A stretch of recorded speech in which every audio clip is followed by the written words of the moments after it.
దర్యాప్తు అయితే వేగవంతంగా నడుస్తోంది. కానీ అతనే వచ్చి రవీంద్ర లొంగిపోయాడు, పోలీసుల ముందు అనేక విషయాలు చెప్తుంటే అందులో కేవలం డబ్బుల కోసం మౌనిక వేధించడం వల్లే ఈ హత్య చేశాను అన్నట్టు. మీరేం చెప్తారు? అసలు ఏం జరిగి ఉంటుంది అనుకుంటున్నారు? లా అండ్ ఆర్డర్ చేతిలో తీసుకోవచ్చా? సరే, ఎవరో బయట వ్యక్తి అంటే ఒక బయటన ఉత్తినే తిరిగే వ్యక్తి ఇట్లాంటి పని చేశాడంటే దానికి అర్థం ఉంటుంది.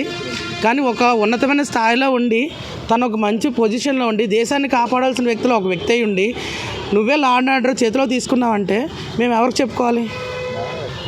మేము డిమాండ్ చేయట్లేదు, మేము ఒకటే కోరుకుంటున్నాం, న్యాయం కావాలి. ఆడపిల్లల పక్షం న్యాయం కావాలి. ఆడపిల్లకి స్వతంత్రంగా తిరిగే అదృష్టం ఉంది. అది మన రాష్ట్రం, మన దేశం ఇచ్చింది. మేము ఎక్కడికి వెళ్ళినా స్వతంత్రంగా బతకగలమని. కానీ ఈ రోజుల్లో ఆడపిల్లలు ఎలా బతుకుతున్నారు? ఎలా బతకాలి?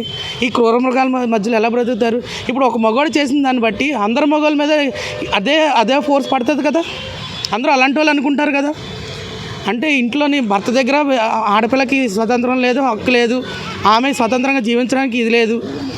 మరి అన్నదమ్ముడి దగ్గర ఉండలేము, ఇలాగ బయట వ్యక్తులతో కూడా చంపేస్తుంటే ఇంకా ఆడపిల్లలు ఎక్కడ బతకాలి? మౌనిక నాన్నగారు చెప్తున్నారు, మా పాపకి మేము పెళ్లి సంబంధాలు కూడా చూస్తున్నాం, తల్లి నీకు ఇష్టమైన ఎవరైనా ప్రేమిస్తున్నావా అని మేము అడిగినప్పుడు కూడా తను ఎవరి గురించి చెప్పలేదు, ఈ రవీంద్ర అనే పర్సన్ గురించి కూడా మాకు తెలీదు, కేవలం పోలీసుల ముందు అతను చెప్తున్నవన్నీ కూడా నేరం నుంచి తను స్కిప్ అవ్వడానికి చెప్పినవే అంటున్నారు. మీరేమంటున్నారు? అతను చెప్పినవి అయితే ఏదైతే రవీంద్ర అని అంత కూడా చెప్తున్నాడో అది మొత్తం పక్క, అదైతే నిజం కాదు, అదంతా పక్క అబద్ధం.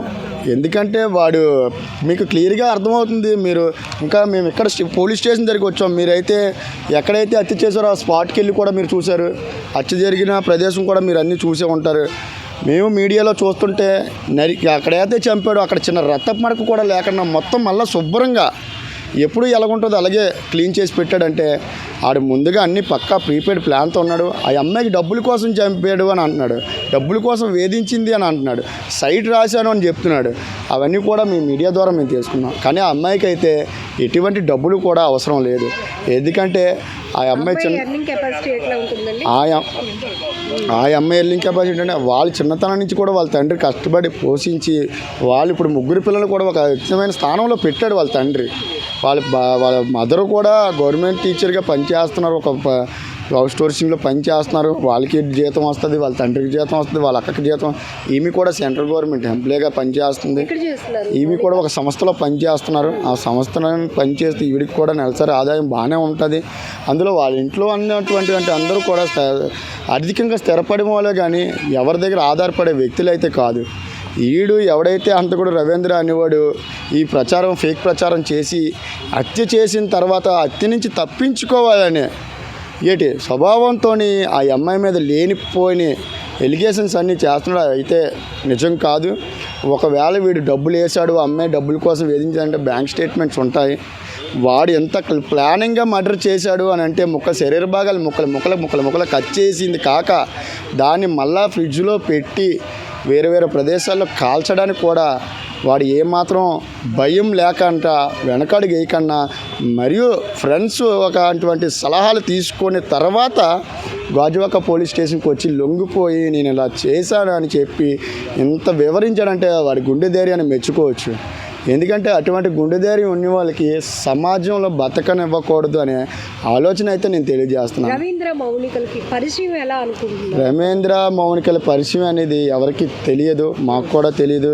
ఈరోజు ఇది జరిగితేనే ఈ రవీంద్ర అన్నవాడు ఎవడో మాకు తెలిసింది.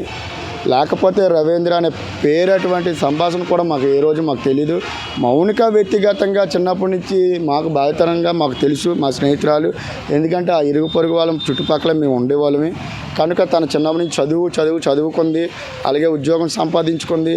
ఎప్పుడైనా సరే ఏదైనా బిజినెస్ మైండ్లో ఏదైనా వ్యాపారం చేసుకోవాలన్నా ఏదైనా చాలా తెలివిగల పిల్ల. కానీ ఇటువంటి ప్రవర్తనలో అయితే ఈ రోజు వరకు ఆమె 28 సంవత్సరాల వయసు వరకు కూడా ఈరోజు 28 సంవత్సరాలు పూర్తి చేసుకున్న ఆ పిల్లకి ఈరోజు కూడా ఒక ఎలిగేషన్ కూడా ఆమె తరపు నుంచి ఎక్కడ మేము వినలేదు సొసైటీ మనుషులుగాన.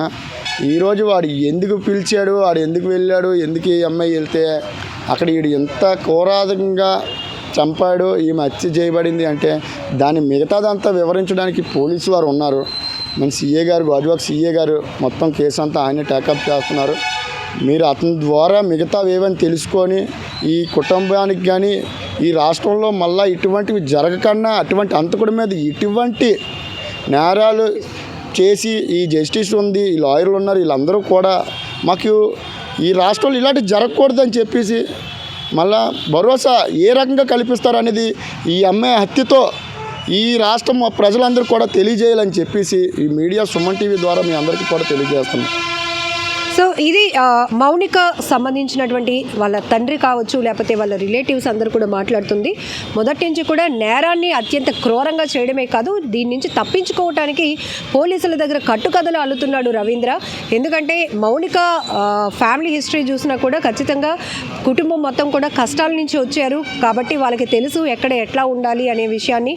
అమ్మాయి కూడా మంచిగా సంపాదిస్తోంది. ఇప్పుడు ఈయన చెప్పినట్టు ఒక సెంట్రల్ గవర్నమెంట్ సంస్థలో అమ్మాయి కాంట్రాక్ట్ బేస్లో ఎంప్లాయీగా కూడా చేస్తుంది. మంచిగానే జీతం సంపాదిస్తున్న మౌనికకు అంత డబ్బులు డిమాండ్ చేయాల్సిన అవసరం ఏముంటుంది? అయితే ఎలా రవీంద్రకు మౌనికకు పరిచయం అనే విషయం మాత్రం దర్యాప్తులో పోలీసులే ఆ నిజాలు బయటకు తీసుకురావాలి. ప్రస్తుతానికి వస్తున్నవన్నీ కూడా ఊహాగానాలు మాత్రమే. రవీంద్ర ఏది చెప్తే అది మాత్రమే నిజమైపోదు.